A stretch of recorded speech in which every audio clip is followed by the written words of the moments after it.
Breaking news po mga kababayan. Nako po, sa unang pagkakataon ay nagsalita po ang pinakamagaling na abogado ng mga Diskaya. At sinabi niya po at pinanindigan niya na wala raw itong kasalanan at hinding-hindi daw ito makukulong. Dahil legal daw ang mga project na ipinanalo sa DPWH. Grabe mga kababayan, ang abogadong ito talagang pinanindigan at ipagtatanggol daw ang kanyang mga kliyente habang nabubuhay siya. Hala ka mga kababayan, ang galing nito ha. Magkano kaya ang bayad mo? Torny, eto po mga kababayan, pakinggan po natin ang todo tanggol ng abogado ni Diskaya na talagang siguro ito yung graduate ng Harvard ito na alam niya na mananalo siya at hindi makukulong ang mga Diskaya. Sabi niya mga kababayan hindi makukulong ang kliyente ko. Mga kababayan, totoo ba na sinabi niya ito? Na hindi makukulong at walang kasalanan ang kanyang kliyente? Ito po ang ating pakinggan. Malalaman natin sa pagbigkas ng kanyang mga bibig. Grabe itong abogadong ito. Sabi ng mga komento, disbar ka ngayon. Mga kababayan, grabe ang mga abogado, kahit guilty na sa kanila, hindi makukulong Eto na po mga kababayan, grabe ang abogadong ito. Magaling siguro ito. Kasi pati si Senador Marcoleta, kaya niyang idebate. Aba, sige Torny, hanggang kaya mo. Eto na po. Definitely, nandito pa. Masaya nga sila kahapon Ang sweet-sweet nga nila kahapon Kagaya ho yung sinabi ko kahapon, wala hong tinatago ang pamilya Diskaya at haharapin po namin ito ng may pagtalima sa supina ng House of Representatives or Senado.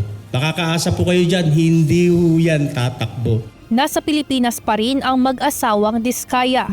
Ito ang pagtitiyak ng kanilang legal counsel na si Attorney Cornelio Samaniego III. Kasunod ito ng paghiling ng bagong upong kalihim ng Department of Public Works and Highways na si Secretary Vince Dizon sa Department of Justice at Bureau of Immigration na mag-issue ng lookout bulletin sa ilang opisyal ng DPWH at ilang contractors, kabilang na si Sara at Pacifico Diskaya. Ayon kay Attorney Samaniego, walang tinatago ang mag-asawa at handang dumalo sa mga pagdinig sa Senado at Kamara. Paliwanag nito kaya lamang hindi nakapunta kahapon sa unang House Infrastructure Committee hearing si Sara Diskaya ay dahil nagkagulatan at sumabay ang search warrant para sa luxury cars ng mga ito kahapon. Bakit naman ho sila makukulong? Wala naman sila tinatago. Kompleto naman sila sa dokumento. Lahat ho ng project nila galing sa NEP at galing sa GAA. O mga kababayan narinig nyo po sa bibig ng abogado nila. Bakit makukulong ang kliyente ko? Wala silang kasalanan. Hoy, Torny, mag-isip-isip ka. Ilang bilyon ang kinurap nila na pera ng bayan na umamin na yumaman sila sa DPWH. Ibig sabihin kung makalusot sila sa mga sports car na yan, absuelto na sila. Wag nga kami, Torny. Kausapin mo si Marcoleta kung papasa ka sa kanya. Kita nyo mga kababayan hindi daw makukulong ang kliyente niya. Diba?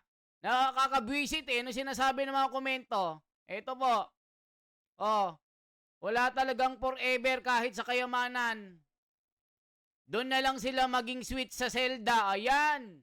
Sabi ng abogado, ang sweet nga nila Hinding-hindi sila tatakas. Paibang bansa, nakita ko. Beso-beso sila. Wala kaming pakialam kung sweet sila. Basta managot sila sa batas. Anong sinasabi mong wala silang kasalanan? Ba't sila makukulong? Tignan nyo, ang sweet-sweet, hindi yan makukulong. Ang sweet-sweet, hindi na yan makatulog. Basta hindi mo pinaghirapan ng pera, biglang mawawala. Ito ang nagagawa ng pera. Kahit may kasalanan, pag may abogado at pangbayad, hindi makukulong. O sabi dito, ito ang ginagawa ng pera. Kaya dapat nga itong attorney na ito madisbar. O sabi dapat nga madisbar tong abogado na to. Ipinagtatanggol ang mga magnanakaw. Revoke ASAP, magreklamo ka kay Sec Dizon. Nako attorney, sagad na bantot ng kliyente mo. Pinagtatanggol mo pa. Nakaw. Kung Pilipino ka po, may malasakit ka sa bansang ito, hindi ka nagpapabayad, huwag mong ipagtanggol yung kliyente mo na mga magnanakaw, sabi ni Lubidina. O ganyan din sinabi ng abogado ni Alice Guo na si Topacio, pero nakalipad na pala ng Indonesia. Kahit nga si Butanding Harry Roque, sinabi niyang harapin niya ang kaso. Ayun, lumangoy din papuntang Dahig. Naghumba pa. Talaga ba walang tinatago? Nek-nek mo, Torny. Abraham, ba't may mga abogado na ganyan? Anong gusto nyo ba? Anong gusto nyo? Magwala ang mga Pilipino? Ang taong bayan ang maningil sa inyo? Lalo ka na, Torny. Ang sarap mong ijombag sa pader, sabi ni Agapito. Attorney, yung kalidad ng ginagawa nyong flood control project, mga ghost project, hindi makukulong yung bata mo? Buminta na yata yung hindi tatakas ha. Ganon din sabi ng attorney ni Alice Guo. Pero si Alice Guo, nasa ibang bansa na. Natulog lang, yung mga senador, nandun agad. O attorney, mahihirapan kang ipagtanggol sa amo mo. Ombudsman dapat mag-imbestiga sa flood control project. Attorney, sabi mo legal ang mga cars. Kulang pala sa mga dokumento. Paano naging legal kung sa documents? O Mr. Samaniego, hindi ho sip-sip ang tawag dyan. Ginagawa lang nila ang order sa kanila. Kaya wag kang daldal ng daldal. Talagang ganyan ang mga abogado. Siyempre, bayad ka at ipagtanggol mo ang kliyente mo. Tignan na lang natin sa huli, sa investigasyon. Nasa tama naman po si attorney. May tumakas na ba na ibang bansa na nagsabing tatakas sila? O kita nyo mga kababayan? O check na natin itong sinasabi ni Sila tinatago, kumpleto naman sila sa dokumento. Lahat ng project nila galing sa NEP at galing sa GAA. So wala ko kaming tinatago rito. Kung may joint venture man, legal po yun. Approved by the implementing agency, DPWH. Samantala, hindi pa napapag-usapan ng kampo ng mga diskaya ang ginawang pagbawi ng Philippine Contractors Accreditation Board o PCAB sa lisensya ng siyam nilang construction company. Giit ni Attorney Samaniego, dapat aniyang siguruhin ng PCAB na dumaan ang desisyon na ito sa due process. Sa pagkakaalam ko, may extension to submit mga documents. Pero kung nirevoke ka agad, surreptitiously, may problema po tayo sa due process. Wow. Lahat po dapat dumaan tayo sa due process. Wow. Hindi po pwede yung dahil nakikiride on ka lang sa issue, swift po yung action natin. Hindi po ganun. Nitong Lunes sa Senate Attorney, anong sinasabi mong due process? Nung nagnakaw ba yung kliyente mo? May due process of law? Gumagamit ka ba ng logic? Wala kang utak na abogado ka eh. Anong sinasabi mong due process of law? Due process of law ang sinasabi mo? No shall be deprived of life, liberty, or property without the due process of law, nor shall be denied the equal protection of the laws. Anong sinasabi mong due process of law? Ibig sabihin itong dalawang ito, mga diskaya, Meron ka bang sinasabing due process of law? Nung nagnakaw sila, may due process of law ba? Nung ni-raid nga sila nirespeto pa sila Bakit nung nagnakaw ang kliyente mo, nirespeto ba kami? Pati ikaw, ninakawan ng amo mo. Dahil bilyon-bilyon ang ninakaw sa flood control. Nangamatay ang mga Pilipino, nangalunod. Ang mga pananim na gulay, nabaha ang buong Metro Manila, buong Pilipinas dahil sa pagiging walang iya ng mga kliyente mo. Anong sinasabi mong due process of law? Ganyan ang mga magnanakaw pag nasusukol, bistado na. Tapos kukuha ng abogado. Guilty na nga. Sasabihin pa ng abogado, hindi guilty. Nakakaawa ang mga kliyente ko, dinudurog sila sa social media. Naaawa ako. Ganon ba yon, attorney? Nasaan ang puso mo? Ipinagtatanggol mo ang nanggahasa sa mga Pilipino. Sasabihin mo, due process of law. Paano naman yung mga namatay, mga nagkasakit ng hospital?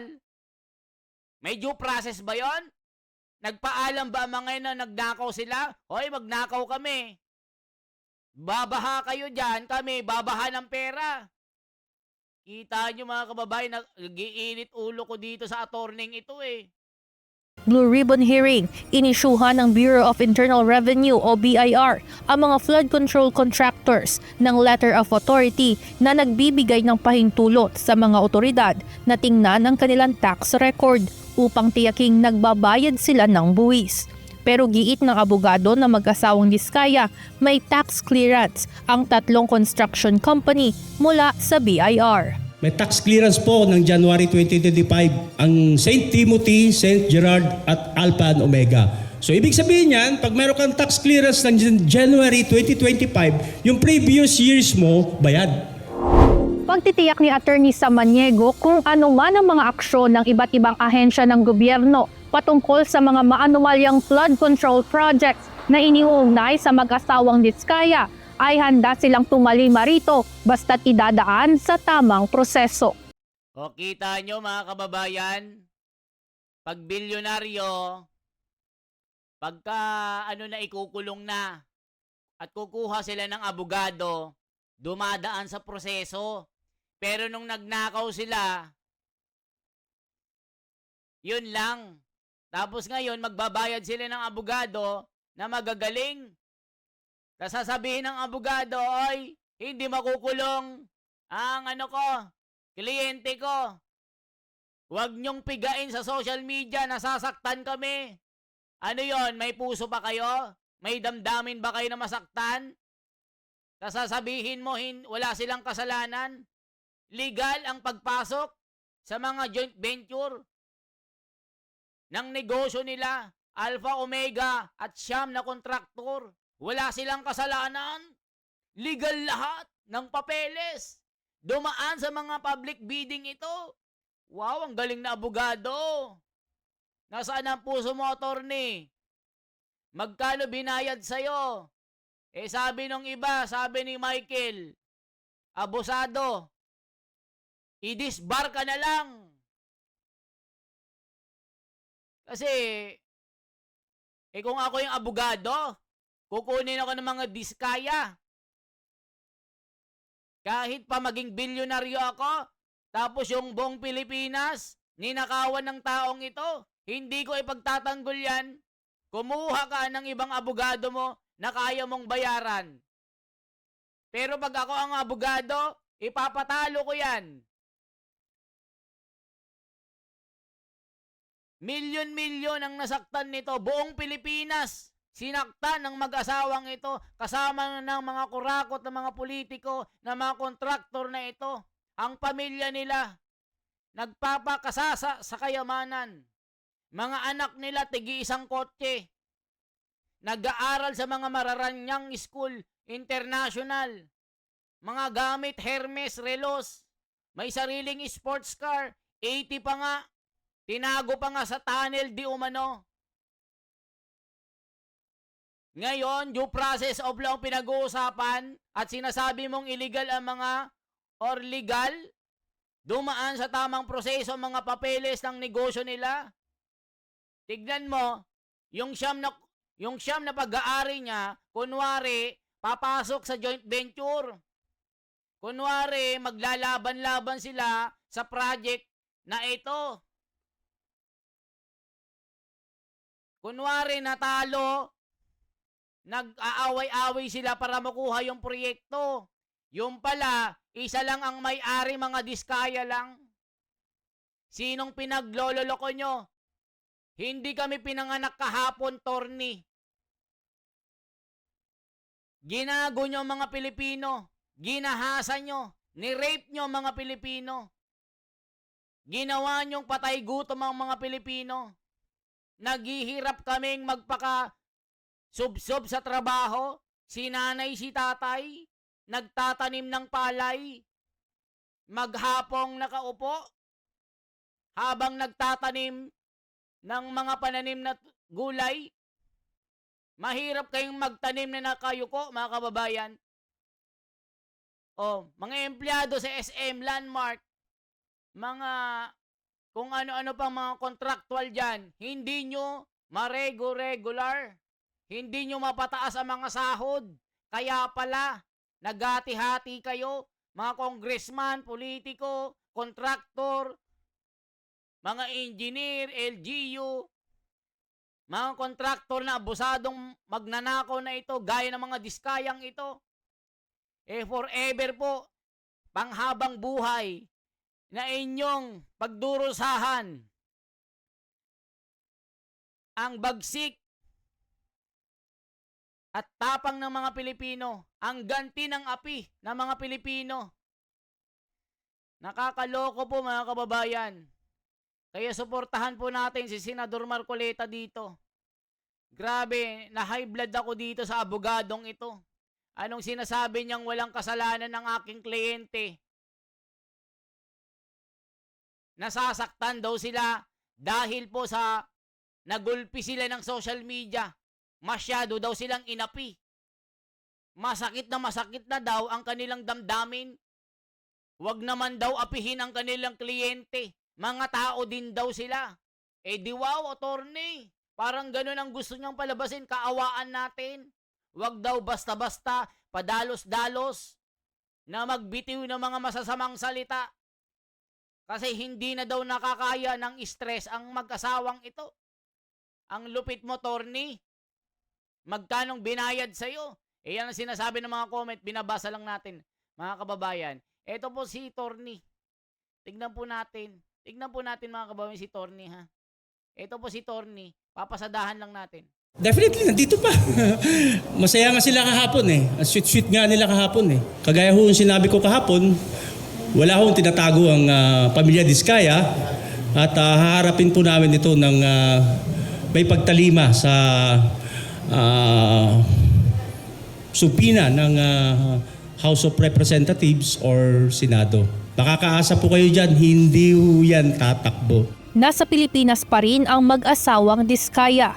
Ito ang pagtitiyak ng kanilang legal counsel na si Attorney Cornelio Samaniego III. Kasunod ito ng paghiling ng bagong upong kalihim ng Department of Public Works and Highways na si Secretary Vince Dizon sa Department of Justice at Bureau of Immigration na mag-issue ng lookout bulletin sa ilang opisyal ng DPWH at ilang contractors, kabilang na si Sara at Pacifico Diskaya. Ayon kay Attorney Samaniego, walang tinatago ang mag-asawa at handang dumalo sa mga pagdinig sa Senado at Kamara. Paliwanag nito kaya lamang hindi nakapunta kahapon sa unang House Infrastructure Committee hearing si Sara Diskaya ay dahil nagkagulatan at sumabay ang search warrant para sa luxury cars ng mga ito kahapon. Bakit naman ho sila makukulong? Wala naman sila tinatago. Kompleto naman sila sa dokumento. Lahat ho ng project nila galing sa NEP at galing sa GAA. So wala ho kaming tinatago rito. Kung may joint venture man, legal po yun. Approved by the implementing agency, DPWH. Mga kababayan, narinig nyo. Hindi daw makukulong ang kanilang kliyente. Torni, panindigan mo yan, ha?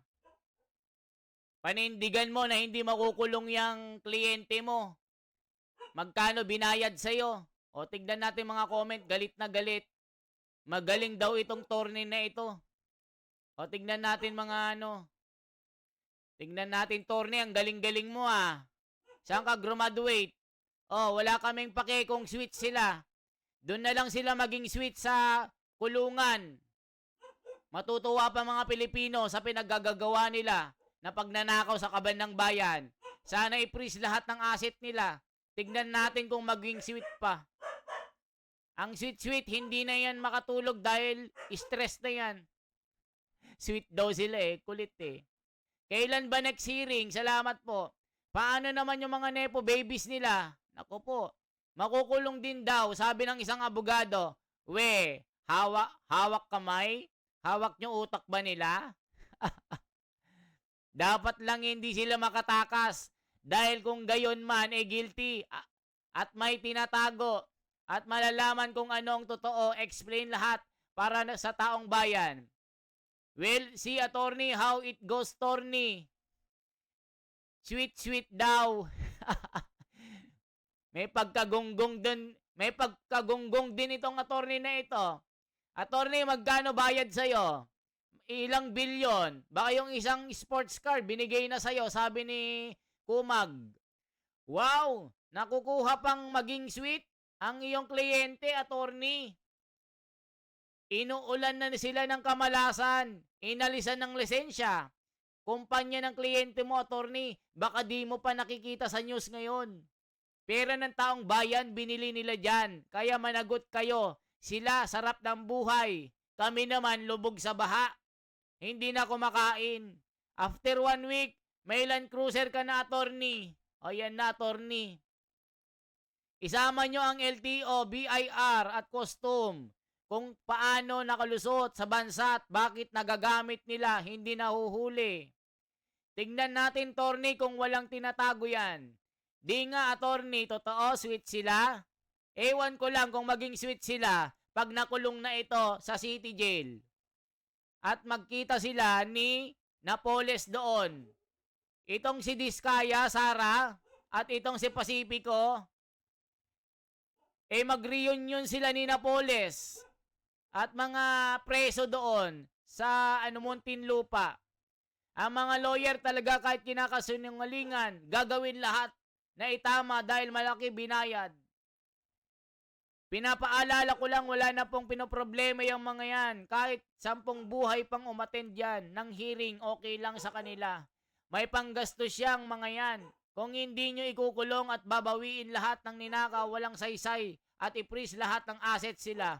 Kapamilya at kaibigan na nakinabang, consolation na lang nila yung pag-attend sa hearing, hindi hustisya. Ayan o. Yung nagkwento ka ng kaswitan ng iba pero ikaw sad boy. Totoo, nanginginig pa si attorney. O mga kababayan, yung masasabi nyo dito, kayo naman po ang magkomento sa isyong ito. Hindi daw makukulong yung kliyente niya. Nanginginig pa si attorney. Ipagtatanggol daw niya hanggang nabubuhay siya. Mga kababayan, yung mukha ni attorney, hindi na maipinta. Mukhang stress na si attorney. Dahil nanginginig. Dahil diretso preso yung kanyang kliyente. Kaya mga kababayan, yan lamang po ang aking bahagi. Once again, ako si The Wonders Philippines. Isang like po at isang share. At ipakalat po natin itong balitang ito. Salamat po ng marami mga kababayan.